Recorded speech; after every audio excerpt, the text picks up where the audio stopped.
not. It's let's let it kick in here. Lane Kiffin and his Ole Miss Rebels. Ooh. Ty's ex-girlfriend is a big Ole Miss graduate and fan, so Ty's got some sour stuff there. Yeah, man. I will say this: Lane Kiffin, 23-13 in 3 seasons at Ole Miss. He's 14-11 in the SEC. And much like we talked about North Carolina, remember North Carolina was 9-1 and then lost 4 straight games to finish 9-5 for Mac Brown. Our first team on our countdown was Texas Tech. They won their last 4 games, so they finished on a heater. Remember, Texas Tech was 4-5 and finished playing great. Yep. That's why there's so much optimism. You know what they call him out in Lubbock now? Joey Juice. Joey Juice. Joe me the money. Yeah, Joey McGuire. Joe me the money. But our teams at 19 and 18 both finished terrible. 5 straight losses for North Carolina. And the Ole Miss Rebels were sitting as a one-loss football team, one-loss team headed into November. They had only lost a game at LSU where they lost 45-20, but they had won every other ball game.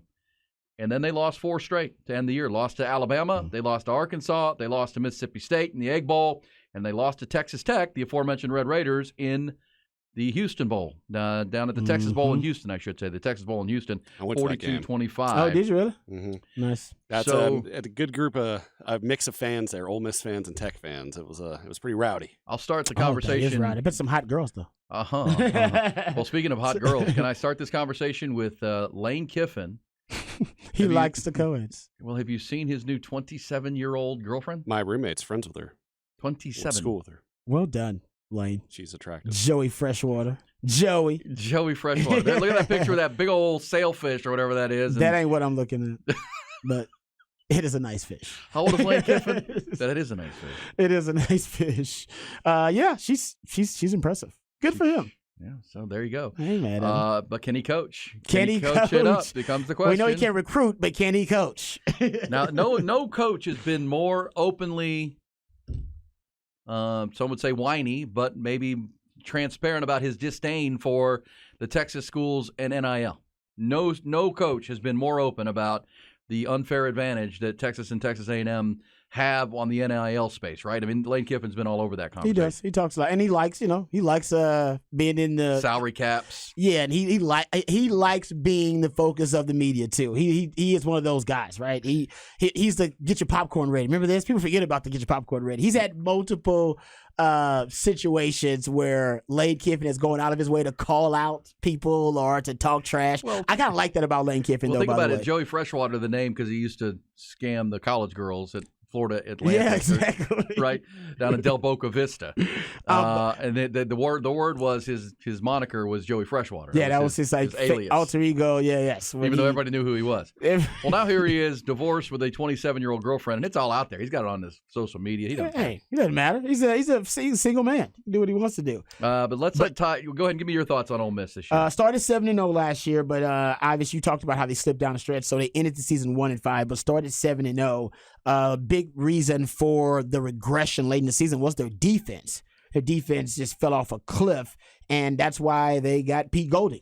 Now, the DC from Bama, they got Pete Golding there as the DC, and that's supposed to add, a different mentality. So that's both of Nick Saban's coordinators at one point, right? Lane Kiffin and Pete Golding are now at Ole Miss. And that was one of their big issues. And now I wonder, and I'm sure my man Ty probably knows more about this, who the quarterback's going to be, because Spencer Sanders transferred there. Yeah. He left Oklahoma State, left a sure, guaranteed starting spot at Oklahoma State. I think he was tired of Gundy. It had to be. He had to be, right? Because he's now going somewhere where he's not guaranteed to be a starter at Ole Miss. I believe it's Jackson. Is it Dart? Right? Jackson Dart. Yeah, the guy he's a transfer from USC. Yeah, but he was okay. He's suspect? Yeah, very suspect. Okay. Jackson Dart, Spencer Sanders, a guy named Walker Howard as well, a redshirt freshman. But it's going to be Spencer. I mean, Spencer Sanders is playing his, the 11th year of college football or whatever it might be. Yeah, he's one of them, man. He's one of those elder statesmen. And they also they had 22 newcomers via the transfer portal. They brought in a lot of guys, at wide receiver especially. Zachariah Franklin? He came in from UTSA. UTSA. Yeah, he's a really good player from that UTSA program. And he's going to be I think he's going to start day one. Well, and their best player is the sophomore running back, Quinshawn Judkins. I mean, that dude is a beast. They had the backfield with he and Zach Evans last year. And then Jackson Dart, the quarterback, could run too. So you had a really good running game. Their offense was dynamic. What do you think, Ty? Is it Spencer Sanders, or you saw enough of Jackson Dart to be a not believer? I mean, watching both of them last year, I definitely think Spencer Sanders is the better quarterback especially for what Lane Kiffin's trying to do.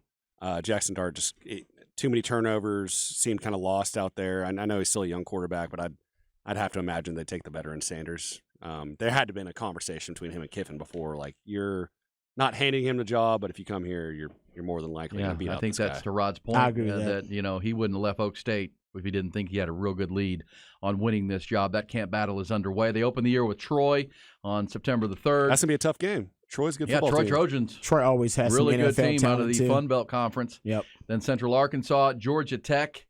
In Atlanta, they'll play. Georgia Tech was miserable last year. I'm not sure if they're any better. Tulsa, they'll play week 4, and then they're in the SEC with Kentucky. They also will play at A&M, at LSU, but home to Auburn, Alabama, and Mississippi State. That's a hell of a stretch, though. But I guess in the SEC West, every damn stretch is like that. Every team's got a stretch like that in the SEC West. It's impossible. You got no cupcakes. You got there's no time to breathe in the SEC West. I was reading their last year's schedule. They open with Mercer on September 2nd. They got Tulane, though. Mercer, then Tulane. How about that little intriguing? Now that's in New Orleans. In New Orleans. Bro, that's it. Because Tulane's, I believe they're ranked in the coaches' preseason poll. They are. Willie Fritz beat US. They won the Cotton Bowl last year. Hey, that was an impressive win. Tulane beat USC. And Tulane with Willie Fritz, who can coach. So they start off the season with a tough stretch because they got Tulane, then Georgia Tech, then at Bama, then LSU. Yeah, so we'll know who they are in the first 6 weeks of the season. Yeah, in the first 5 weeks. Well, this is the SEC. They play Tulane. 2 weeks later, it's Alabama. Then it's LSU. Yeah, that's a tough stretch. Then Arkansas. Then Auburn. They play at Georgia as well late in the year between the hedges. And remember, they probably scheduled Tulane 7 years ago or something like that. They had no idea Tulane was about to be a powerhouse in last couple of years. I mean, we've talked about Tulane being in our top 20, and maybe they should be. Tulane, people forget that. I think a lot of people turned off that Cotton Bowl last year when USC was blowing them out. Yep, that was my pick of the year. Tulane was? Oh, yeah. And you hit Good job. Because me and Bucky had a lot of arguments about that. I bet on Tulane all year. They made me more money than any other team, NFL or college football. Yeah. You know who would always send me a message whenever we would talk about Tulane and Willie Fritz was Texas baseball coach David Pierce, because he's good friends with Coach Fritz. Oh, and he would say, there's my guy Willie. My guy Willie Fritz. He can really coach. He can really coach. Oh, he proved that. Oh, yeah. No doubt about it. Keep an eye on the Green Wave. And guess what? Playing in that Superdome in the city of New Orleans, obviously LSU is going to be the front runner. If you get things cranking there's a recruiting base at Tulane.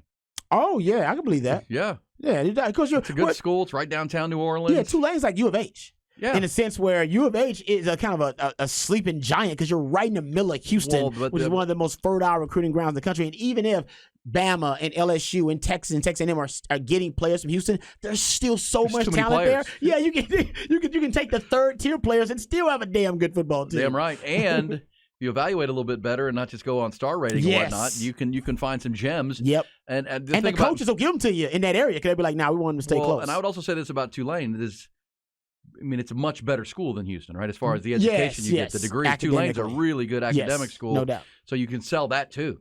That's good point. Without a doubt. I agree with that. All right. This says Deneric Prince out of Tulane is the next Pacheco.